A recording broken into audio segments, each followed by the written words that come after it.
Hello, my name is Jamie, and today I am doing a book review on The Christmas Pig by J.K. Rowling. I had a lot of fun reading this book. I actually read it right around the Christmas season, during Christmas, and I think I finished it after Christmas Day, actually. But it was one that I really enjoyed, and it felt Christmassy, like something you would read around that time of year. The story is about Jack, this boy, and he's gone through a lot in his short life.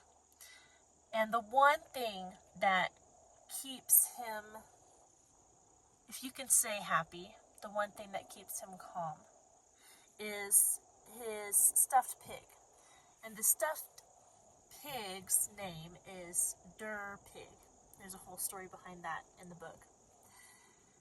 Well, circumstances happen that he loses Pig, and he doesn't know how he can cope with his life without his best friend.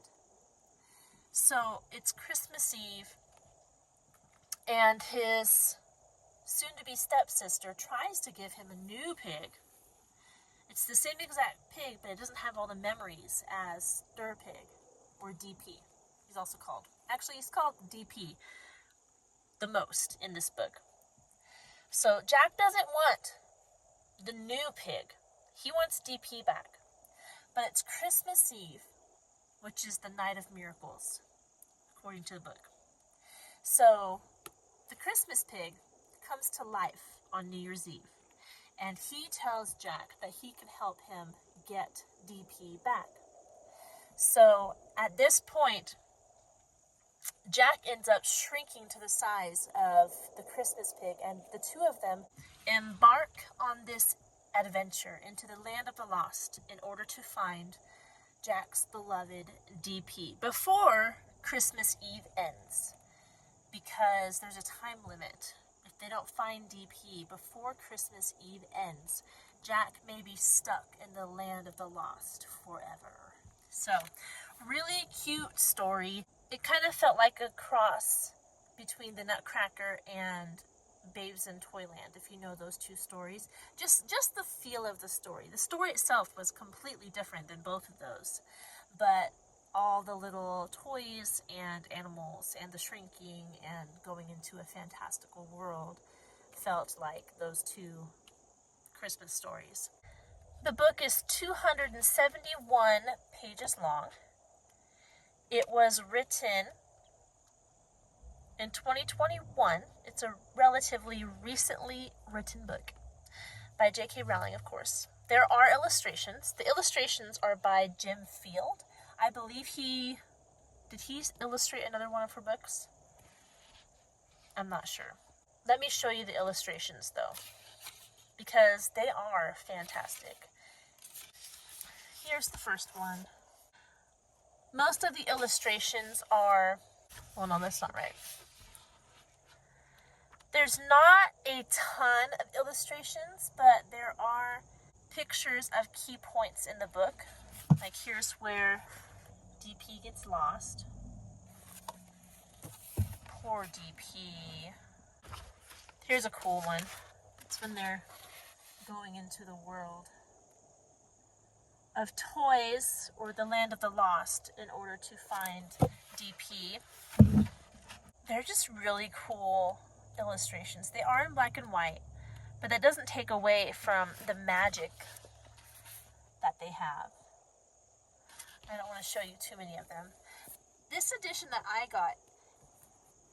I bought this in December of 2024, and I got it at Walmart. And this is actually not what the original book looks like. If you look up The Christmas Pig online, it's got more of a yellow and green, I think, cover. And the picture is of them underneath the Christmas tree, if I remember correctly. And it doesn't have this green. This one is a special Christmas edition, I believe, with the red and the gold and the green pages. I think they're both really cool looking. You can tell that Jim Field's illustrations are being utilized even on the cover. As far as reading level, I looked it up and it said between 3rd and 6th grade, one source said, and another said between 3rd and 7th grade. As far as ability to read, I would say more around 4th grade, but there are some darker themes, specifically in the beginning of this book, that maybe I would even push it back to 5th grade. It'd be more suitable for a 5th grader to read. Jack, his parents are going through a divorce, and his stepsister, obviously, her parents are also going through a divorce. And for the first few chapters of this book, it is quite depressing. I actually struggled to get through those first few chapters because I picked it up wanting to read a Christmas book. And Christmas books, in my mind, are supposed to be full of joy and hope and sacrifice and, you know, all those feelings that surround Christmas. So for the first few chapters, I'm like, this doesn't really feel like a Christmas book. It was very depressing. It was very sad. And it is sad that kids have to go through that type of thing because of differences their parents have, or their parents not being willing to work things out, and all the different reasons that people get divorced. So it was very sad seeing that from the child's point of view.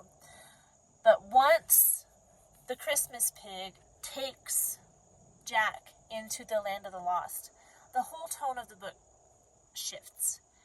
You can see him working through his negative feelings throughout the book, but overall, the feelings of the book are a lot more positive and a lot more magical, fantastical, and more in line with what you would think a Christmas book should be.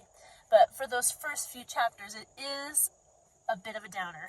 So if you don't mind your child reading through that, I would maybe 4th grade, but definitely 5th grade and up. I'll probably put this in the 5th grade playlist when I add this video to YouTube. But I did enjoy it. I enjoyed the illustrations. I enjoyed the story. I always enjoy J.K. Rowling's writings. I think I've talked about her before on this channel and how much I like her as an author. Not just the Harry Potter books, but Tales of Beetle the Bard was really good. I have a review on that.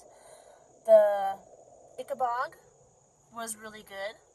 I have another review on that if you want to look that up. But I think I liked this. I liked this one more than the Ichabod. The Ichabod, I think, was more political in nature. This one is fantastical, and it's the exact type of story you're looking for when you want to read a Christmas book, when you want to read something around Christmas time that will just bring joy and those warm, fuzzy feelings and a tear to your eye. And I really enjoyed it. I enjoyed it a lot. My only complaint is if it's going to be a true Christmas book, you have to have some type of nod to the reason for Christmas, which is Jesus Christ being born as a baby in order to save us.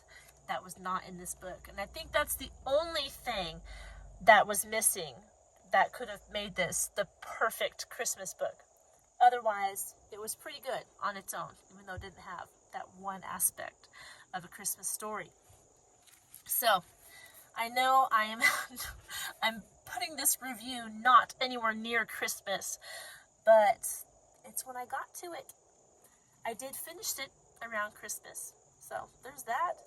But I really enjoyed it. I think you will too, especially if you're a fan of J.K. Rowling. She is an excellent storyteller, and I love reading her books. And I really hope that she comes out with more standalone stories for kids outside of the Harry Potter universe. As much as I enjoy the Harry Potter books, I really appreciate and would look forward to more standalone stories for kids. They are just well written, and I love the worlds that J.K. Rowling takes us to from her mind and imagination. It's a lot of fun. So there you go, The Christmas Pig. I highly recommend it. It's a lot of fun, and it's a beautiful little story, and it feels the way you should feel around Christmas, in my opinion.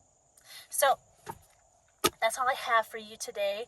If you have any questions about this book, please leave them in the comment section below, and I will do my best to answer them. I hope you're doing well. Don't forget to like and subscribe to this channel if you want to see more content like this, and I will talk to you in our next video. Goodbye.